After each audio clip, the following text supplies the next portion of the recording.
Hi friends, welcome to this yoga stretch for the back. This is a very compact session that you can do any time of the day, and it should give you an immediate feeling of relief in the back. But also, the more often you practice this class, the more benefit you will feel in your body. So let's get right into the practice. We start today's class on a child's pose or in a child's pose. So go ahead and come onto hands and knees. Bring your big toes to touch and then see if you want to keep the knees wide or take them closer to send the hips back so the belly rests on or in between the thighs. Allowing the hips to become heavy and allowing the upper body to melt down towards the ground. Maybe the forehead reaches the floor. And if it doesn't, you can fold your arms and rest the forehead on the forearms or take any support that you need to modify. You want to make sure that you can fully relax in this posture. Taking a long breath in through the nose, feeling the ribs expand. And then gently sighing out through the mouth and feeling the body relax, settle in, and the hips become a little heavier. Again, inhale through the nose. Soft sigh out through the mouth. One more time, inhale. And let it go. Good. Your hips stay where they are. They're nice and heavy, pushing towards the heels. But you lift your forearms and the palms of the ground as you come onto the fingertips. Begin to crawl the fingertips forward just a little more to feel more length in the back and a little openness at the shoulders. So as you inhale, you try and create a bit more space by reaching the hands forward and breathing into the side body. And on your exhale, you let the hips sink a little heavier towards the heels. Breathe in through your nose. And breathe out through the nose. Finding a smooth, long breath. One more inhale. Exhale. And then stay on the fingertips as you walk the hands all the way over to the right. You can lift the upper body up a little. And then bring the left hand all the way over to the right and then rest the upper body back, forward and down. Maybe forehead is in space, maybe it's touching the ground, but you feel that openness on the left side body. Gentle side stretch. Breathe into that left side.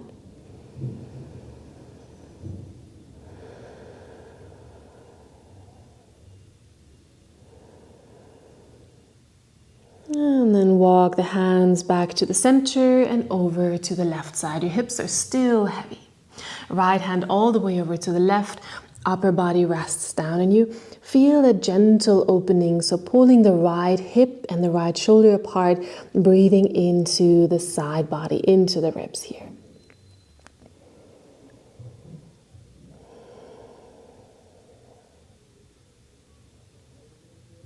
Good. And then you gently walk the hands back to the center. Arms are nice and long, but now you plant the palms down firmly and you come up onto hands and knees without changing position of the hands. Tuck the toes under, parallel the knees. And then send the hips all the way back towards the heels, towards that child's pose. But then on your inhale, round up into a cat stretch. So you want to push the shoulder blades apart and draw the navel in. You then drop the belly, lift the heart, gently arch the back as much as comfortable and send the hips all the way back towards the heels. So we create that wavy movement. Inhaling, rounding up into a cat stretch, pressing the shoulder blades apart. And exhaling, gently arching the back and gliding all the way back towards the heels. Good. One more like that. Inhale, round up into that cat stretch. And exhale, glide back. Good. Inhale, come back into this cat stretch. And now shuffle the knees forward a little. You want to have them right underneath the hips. Now you can press a little bit further away from the ground. Really dome the upper back. And then again, drop the belly, lift the heart, broaden the collarbones. Maybe now arch the back a little more if it feels good. Exhale, rounding the back for your cat stretch. Inhaling, opening the chest for the cow stretch. It's such a simple but very powerful exercise to mobilize your spine. One more, exhale, round the back. And inhale, lift the heart. Good. Now from here, come back towards the child's pose. Crawl the hands back forward and then press into hands and feet. And lift your knees off the ground. Find your way into a downward facing dog. You can pedal the legs, stretching through the soles of the feet and the back of the legs a little.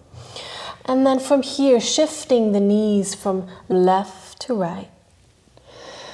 Dipping the hips a little lower, bringing movement into the hip joints, into the lower back.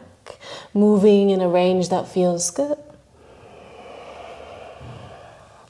And then coming back to the center, bending the knees as much as necessary for a long spine.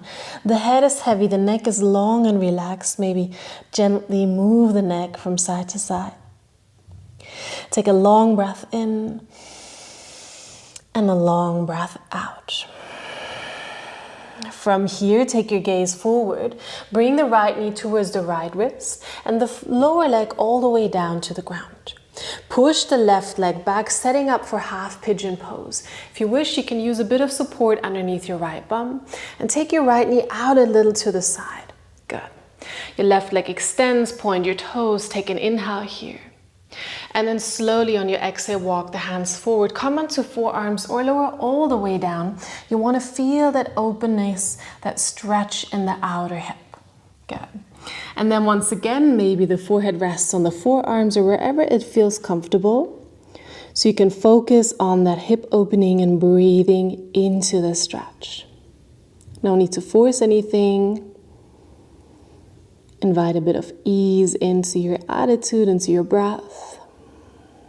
And this intention of releasing tension.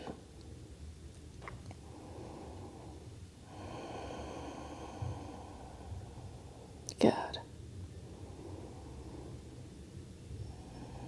The tension we hold in the hips and in the legs from sitting many hours often translates into a stiffness in the back.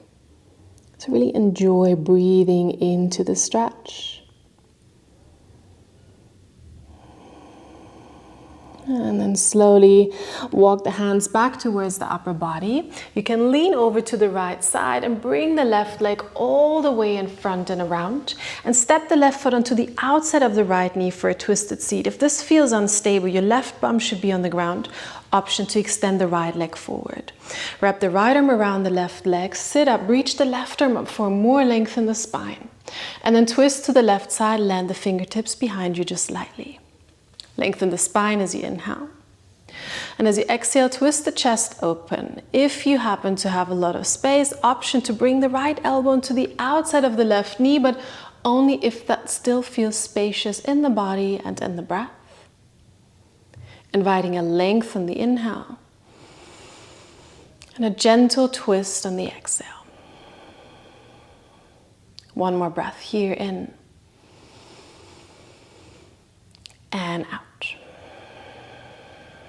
And then slowly release, come back to the center, and maybe take a soft counter twist to the second side if that feels good.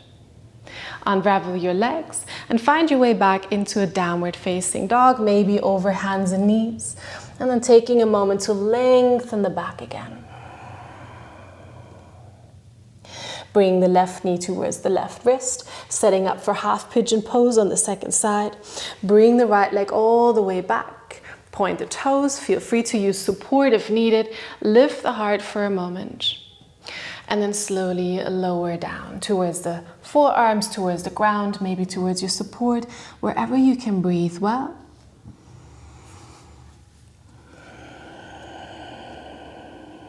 Smooth and long breaths.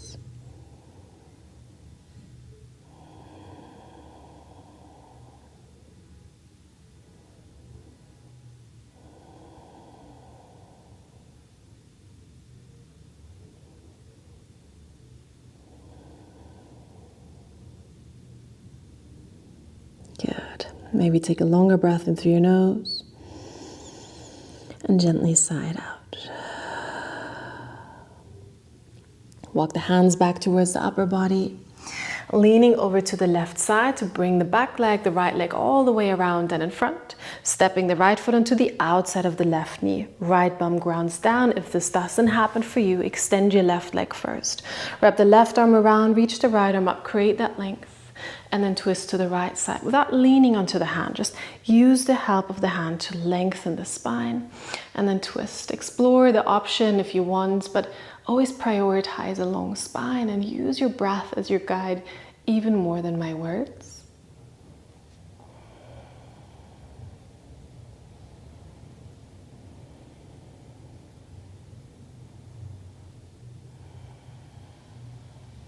Good.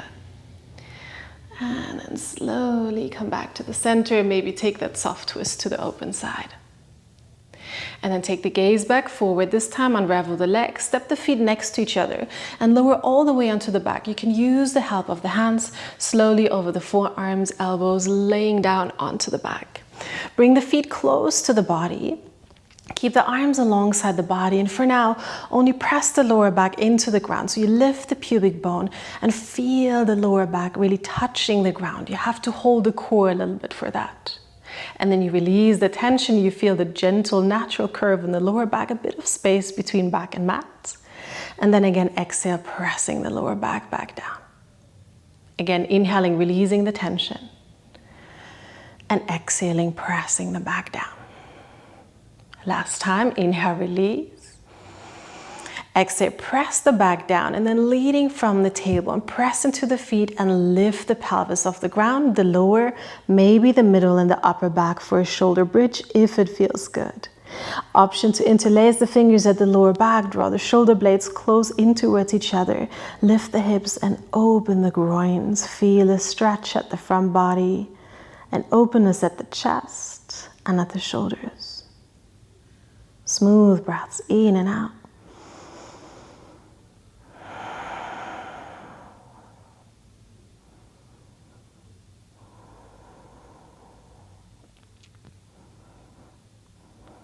And then come onto the tiptoes, release the hands and very slowly, vertebra by vertebra, make your way back down. As you arrive fully on the ground, walk your feet a little apart and let the knees fall towards each other at the center for a moment of constructive rest. One hand onto the belly, one hand onto the heart. Just take a moment to observe.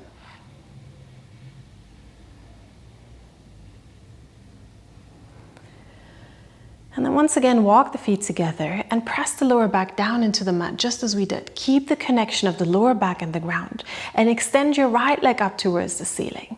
You have the option to stay here. Maybe you want to hold onto the back of the thigh for support. You want to focus on pressing the lower back into the mat. As an option, start lifting the upper body and walk the hands up along the leg just as far as you can go while still keeping the lower back on the ground. Maybe the leg comes a little closer, maybe it doesn't. Engage the core, press the lower back down, breathe. Good. One more full breath in. And out. And then release. Pull the knee up to the chest just once. And then step the foot down to the ground. Start by grounding the lower back once again. Right foot stays, left leg lifts up. Choose to stay, maybe reach for the back of the thigh or hamstring. Or lift up the upper body, engage the core, walk the hands up any degree, any height. Breathe into it. Feel the lower back pressing into the ground. This should feel really good after the shoulder bridge. And then from here, release the upper body down. Bring the left knee into the chest, hug it in. And then bring the right knee up as well. Hugging around both shins, rocking a little from side to side, massaging the lower back.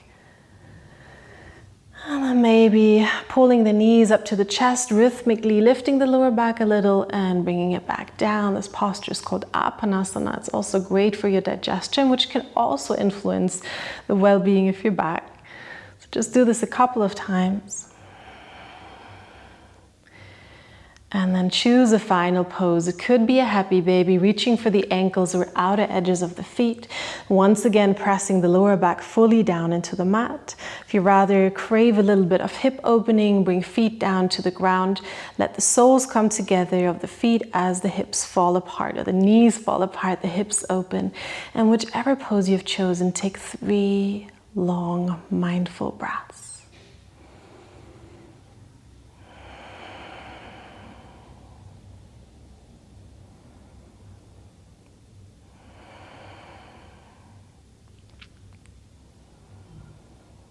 Good. And then mindful release, maybe with the help of your hands, and roll over onto one side. Press your hands into the ground and slowly make your way into a comfortable seated position. Just take a moment to express some appreciation for your practice, joining the palms together in front of the heart center in Anjali Mudra, a gesture of connecting your mind and your body. And then take a long breath in through the nose. And a big sigh out. When you're ready, open the eyes, emerge from your practice. Thank you so much for joining me for this class. I hope you feel comfortable in your body. Please let me know what you thought about this routine. I think if you will practice it regularly, it can really make a difference. I always read all of your comments, so let's stay connected. And also, if you wish, have a look at the description box below. I offer some beautiful yoga retreats and a yoga teacher training, just hybrid, online, and in Italy. So let's exchange, and I will see you here for sure again next week with a new video. Have a lovely one.